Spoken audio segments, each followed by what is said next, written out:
Bonjour, je m'appelle Claire Dupuis-Surpas. Moi, je suis une habituée du Salon Profession L, c'est la 5e année que je viens. Cette année, je trouve qu'on remonte la pente par rapport à l'année dernière. C'est un plaisir d'être là.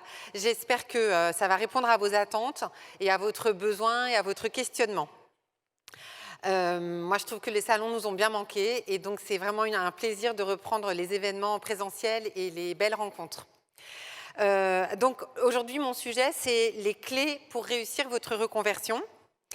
Alors moi, j'ai commencé ma carrière comme avocate et à 30 ans, j'ai changé de métier et je me suis formée en ressources humaines avec vraiment une dominante de sociologie. Et ensuite, en plus de mon métier de RH où j'étais directrice en fait RH juridique dans des grosses boîtes, je me suis engagée bénévolement et c'est à cette occasion que j'ai identifié des besoins non pourvus et que j'ai créé la première plateforme de bilan de compétences collaboratif qui s'appelle Ensemble un job. Donc moi, je m'appelle Claire Dupuis-Surpas. Toujours pas de slide, non? Tout baigne? Ok. Alors, je vais essayer de vous donner le maximum de contenu en un minimum de temps. Donc, n'hésitez pas à prendre des notes. J'essaye de faire de la qualité et je vais aller vite, donc voilà. La reconversion professionnelle, contrairement à ce qu'on pense souvent, ce n'est pas qu'une histoire de soi avec soi. C'est aussi votre parcours de vie et les sociologues ont même identifié que c'est un processus décisionnel qui obéit toujours aux mêmes étapes. Autrement dit, lorsque quelqu'un en arrive à une reconversion professionnelle réussie, il sera passé par de nombreuses étapes de vie dont il n'a pas forcément conscience. Et moi, ce que je trouve intéressant dans cette approche, c'est que c'est extrêmement déculpabilisant et que ça permet vraiment de prendre de la distance par rapport à des événements qu'on a vécus d'une manière subie ou choisie, pour mieux en comprendre les conséquences. Une reconversion, ça obéit toujours aux mêmes étapes que vous devez connaître et ça vous permet de savoir où vous en êtes pour comprendre ce que vous avez vécu et surtout, puisque c'est ce qui nous intéresse aujourd'hui, savoir où vous voulez aller. Alors, les clés... Ah bah chouette, on a récupéré. Alors du coup, c'est vous qui passez les slides? Puisque moi, j'ai plus de... Ah non, c'est pas moi. Alors, c'est pas grave. Les clés, vous allez les retenir. Elles sont simples. C'est moi, mon chemin et autour de moi. L'idée, c'était de faire le plus simple possible pour que vous les reteniez et quand vous avez des moments de doute ou de questionnement, vous vous dites « moi, mon chemin, autour de moi ». Alors, la première clé, donc c'est mon intro, c'est moi. Donc moi, j'ai créé ma société il y a 5 ans. Voilà, donc comme je vous l'ai expliqué, j'avais déjà de l'expertise RH et dans les transitions professionnelles et j'avais fait cette conférence au Salon Profession L de Lille. Et aujourd'hui, je ne fais plus la même conférence. Il ne s'est passé que 5 années. C'est vrai qu'il y a une énorme montée du questionnement professionnel qui est beaucoup plus en lien avec le durcissement du monde de travail qu'avec la difficulté de rentrer dans l'emploi. Quand on veut trouver un boulot, en réalité, le marché de l'emploi, on le sait, est de plus en plus fluide. En revanche, les conditions de travail se tendent et on a, comme vous le savez, énormément de risques psychosociaux. Alors moi, je voudrais vous donner des chiffres. Vous allez me dire ce que vous en pensez. Donc, c'est des chiffres qui sont issus d'une enquête de Centre Info, qui est donc un organisme public qui étudie la formation et la reconversion professionnelle. Et ils ont fait une enquête en février 2021. Donc, vous avez 49% des actifs qui pensent changer d'emploi. 49%. Ah ben voilà, tac. Bon, ça c'est la fin, ça c'est la fin de la presse, hein, mais c'est pas grave. Voilà, on y est. Voilà, donc, bref. Vous avez, donc là aujourd'hui on en est au mois en fait. Voilà, donc on avance, blablabla, et tac. Vous avez 27% qui envisagent une reconversion professionnelle. Donc vous avez compris, hein, 49% qui pensent changer d'emploi et 27% qui envisagent une reconversion professionnelle et 20% qui sont en train de préparer une reconversion professionnelle. Donc quand j'ai entendu ça, je me suis dit, bah, c'est bien, on ne nous prend pas pour des andouilles déjà, parce que personnellement, je ne sais pas si vous comprenez quelque chose. Moi, je n'y comprends rien. Je ne vois pas la différence entre envisager, en train de préparer, penser peut-être, et pourquoi pas Jean-Paul. Donc, en fait, ce que je veux vous dire par là, c'est qu'on ne sait pas combien de personnes veulent se reconvertir. On n'a aucune idée du mouvement que ça signifie, et on ne sait même pas ce qu'on dit en fait derrière le mouvement de reconversion. Il faut prendre aussi de la distance par rapport. Il faut savoir une reconversion, voilà, c'est pas compliqué, c'est défini en réalité. Ça veut dire on change, on abandonne des compétences, on doit en acquérir de nouvelles, on change radicalement de secteur d'activité. D'accord ? Donc en fait, une reconversion, c'est très défini. Et c'est un parcours qui prend du temps. Changer de boulot en restant dans le même secteur, garder le même métier en s'installant, en réalité, ce n'est pas de la reconversion. Ce n'est pas du tout un souci. Ce qui compte, c'est le mouvement de chacun. En revanche, c'est important aussi de comprendre un peu ce qui se passe dans l'air du temps. Et je pense aussi autre chose, il y a toute l'importance du storytelling. Vous avez beaucoup de créateurs d'activités, beaucoup de nouvelles boîtes, de start-up, etc. Et la com, ça fait partie du chemin, ça fait partie de l'histoire. Mais ce que je veux dire, vous qui êtes là, je ne sais pas si vous allez vous reconvertir. Vous êtes probablement en questionnement. Vous êtes au bon endroit.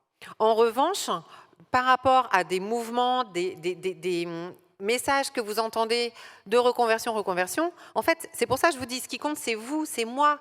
Qu'est-ce que vous voulez faire ? La reconversion n'est pas une fin en soi. La reconversion, il faut savoir qu'il y a des choses qu'on lâche, il y a des choses qu'on doit acquérir, que c'est un mouvement qui est passionnant, mais qu'avant tout, ça doit être votre choix. Ça doit obéir à votre désir, à votre histoire. Donc c'est vraiment ça qui compte et c'est là-dessus que je voulais commencer. C'est vraiment moi. C'est-à-dire, qu'est-ce que je veux faire ? C'est pas une mode, c'est votre vie. Il s'agit de votre vie. Donc en fait, il faut vraiment se demander si c'est la reconversion, si c'est pas plutôt le remplacer par questionnement professionnel et savoir si c'est une mode ou une tendance de fond. Et puis bien évidemment, on ne peut pas faire comme si ça n'existait pas. Il y a la question du Covid, qui est une lame de fond, qui a généré beaucoup de questionnements, beaucoup d'ajustements. Mais à nouveau, c'est pareil, c'est pas la Covid qui doit guider votre reconversion. On ne se reconvertit pas parce qu'il y a eu l'épidémie. Peut-être que l'épidémie est l'élément déclencheur, mais il faut prendre de la distance. Excusez-moi, en fait, je suis un peu stressée par le temps, là, puisqu'on était retardé. Alors, la clé 2, c'est votre chemin. Donc, vous n'oubliez pas, moi, mon chemin.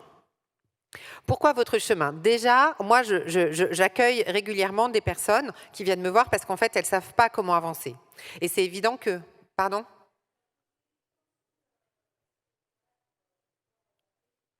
D'accord, merci. Donc en fait, souvent quand on est en questionnement, en fait votre première difficulté c'est d'être seul avec vous-même, vous manquez d'outils pour pouvoir réfléchir et avancer concrètement et du coup ça tourne en boucle. Et c'est évident que bah, voilà, vous partez en randonnée, vous partez en voyage, vous préparez un peu les choses, quoi. Et ben c'est la même chose. Et c'est beaucoup mieux avec une carte les moyens de vous reconvertir. Donc aujourd'hui, peut-être que là, il y a certaines d'entre vous à qui ça parle, qui se sentent un peu perdus dans leur questionnement et dans leur avancement. Alors, moi, je vais vous inviter à télécharger sur mon site. J'ai créé un livre blanc qui s'appelle « Reconversion professionnelle, faire le tri entre le ras-le-bol et l'envie ». D'accord ? Parce que là, je n'ai pas le temps de le développer. C'est vraiment un livre qui est sociologique et qui vous présente toutes les étapes d'une reconversion professionnelle. Et la première étape que chacune doit faire, c'est comprendre son chemin. Donc il y a votre chemin, c'est-à-dire la méthode, et il y a aussi votre chemin qui est comprendre ce que vous avez vécu. Ça commence par le choix de vos études. Est-ce que c'était une vocation ? Est-ce que c'était un choix, une vocation contrée ou un choix contraint ? D'accord ? Ça construit énormément votre identité professionnelle. Ensuite, il y a la manière dont vous avez vécu les choses. Lorsque vous avez commencé à travailler ou que vous travaillez dans une ambiance conflictuelle, par exemple, c'est extrêmement destructeur en termes d'identité professionnelle. Mais ça ne signifie pas, ou pas forcément, que vous devez changer de métier. Parfois, c'est un changement de structure. Donc, c'est extrêmement important de prendre de la distance et de comprendre ce que vous vivez. Par exemple, également, c'est important de voir si vous avez eu des périodes d'éloignement par rapport à votre travail. Alors, pour une femme, chaque congé maternité est une période d'éloignement. C'est prouvé, ça fait partie du process. Dans les éléments qui génèrent plus facilement une reconversion, les situations d'éloignement en font partie. Ça peut être un voyage, ça peut être un congé parental, bien évidemment, un congé mat. Chaque congé mat, en fait, peut être une période de questionnement. Donc prenez de la distance par rapport à ça. Essayez de bien comprendre votre parcours. Évidemment, la Covid, quand on est resté pendant plusieurs mois chez soi, moi je sais qu'il y a plein de gens qui sont venus me voir en me disant « j'ai pas aimé la manière dont mon employeur avait géré ça ». Et ça a déclenché chez eux un processus de questionnement. D'accord ? Donc ça, c'est vraiment important. Il faut bien relire le déroulement de votre vie personnelle et professionnelle. Donc, comme je vous le disais, l'ambiance, le conflit, ça a un impact énorme sur votre identité professionnelle. Les situations d'éloignement. Identifiez aussi, ça arrive, si vous êtes dans une situation d'impossibilité d'exercer votre métier. Moi, ça m'est arrivé de rencontrer des enseignants qui ne pouvaient plus préparer leurs cours. C'était devenu impossible. Donc là, évidemment, la question de la reconversion ne se pose plus. Après, le sujet, c'est plutôt le comment, d'accord ? Mais vraiment, c'est très important de comprendre votre parcours. Excusez-moi, hop, voilà. Et en fonction de votre travail d'analyse, évidemment, l'objectif, c'est de prendre une décision qui soit éclairée, construite, qui vous permet vraiment de réinvestir votre parcours professionnel positivement et d'avoir un boulot qui réponde à votre cahier des charges, c'est-à-dire qui vous permette d'avoir un revenu dans une activité qui vous intéresse, qui vous plaît. D'accord ? Je vais vous prendre un exemple concret qui m'est arrivé très récemment. J'ai une personne qui m'a appelée, elle est responsable RH. C'est une femme qui avait un très beau parcours, donc elle avait le niveau de rému qu'elle est avec, et elle me dit « Ah oui, mais maintenant je veux devenir coach ». Je lui dis « Super, est-ce que vous avez conscience de la baisse de rému que vous allez avoir ?» Elle me dit « Oui, mais moi le sens de mon action, c'est vraiment la relation à l'autre, etc. » Ce que je comprends parfaitement, moi-même je suis issue du monde des RH, c'est le sens de notre action. Et puis en fait, en parlant avec elle, je réalise que sa dernière expérience était vraiment une expérience, mais hyper traumatisante.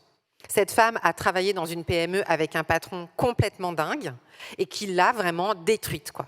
Et en fait, en faisant ce travail, elle a réalisé qu'elle aimait son job de RRH, que par ailleurs, elle ne pouvait pas se permettre d'avoir une grosse baisse de rému, même si en effet, c'était un job qui l'intéressait. Mais par contre, elle a retrouvé un boulot dans une PME avec une équipe apaisée et elle est hyper heureuse. Donc, après, elle aurait pu aussi devenir coach. Ça aurait pu être chouette, quoi. Mais ce qui est important, c'est qu'elle ait vraiment fait le point et qu'elle soit au clair, et du coup, pour avoir un chemin éclairé. Et en plus, maintenant, de son boulot, elle exerce une activité de coach en dehors de ses heures de travail. Et elle est super contente. Donc, ce que je veux vous dire, c'est que si, en plus, vous n'êtes pas vraiment comme ça, à la fois dans une méthode, l'organisation, enfin vous êtes en risque si vous êtes vraiment toute seule, parce que la difficulté, c'est que vous pouvez multiplier les démarches infructueuses de retour à l'emploi, etc. Et du coup, vous êtes vraiment dans une spirale négative de perte d'estime de soi. Ensuite, vous pouvez aussi diluer toutes vos recherches dans le temps, parce que si vous n'êtes pas bien organisé, du coup aujourd'hui en étant chez soi, facilement en fait on dilue les actions, on fait plusieurs choses en même temps et finalement vous avez l'impression d'être toujours en recherche. C'est un truc qui devient vraiment obsessionnel et il y a des personnes qui sont en burn-out dans la logique de retour à l'emploi, dans la recherche d'emploi. Donc c'est vraiment important aussi pour vous d'être confiant, d'être structuré pour avancer vraiment de manière très construite. Donc vous pensez bien, hein, moi, mon chemin, d'accord ? Alors, ensuite, la troisième clé, c'est autour de moi. Tac. Ah oui, donc ça, c'est le e-book. Voilà, comme ça, vous savez où vous pouvez le télécharger, d'accord ? Donc, prenez en photo, vous avez mon site, et ça, je vous invite vraiment à le lire en détail. Ça vous permettra vraiment de comprendre où vous en êtes, d'accord ? Et de poser les premières pierres pour bien comprendre votre questionnement, votre parcours. D'accord ? Est-ce que je l'ai laissé assez longtemps ? C'est bon ? De toute façon, vous l'aurez encore à la fin. Donc la troisième étape, c'est autour de moi. Avec des petits cœurs. Donc comme au travail, c'est extrêmement important de ne pas être seul dans cette situation de questionnement qui mènera ou pas à une reconversion. De pouvoir partager et d'être soutenu. Donc moi, je vous demande, avec qui est-ce que vous partagez au quotidien ? Souvent, on partage avec son conjoint, mais il y a aussi plein de gens qui n'ont pas de conjoint.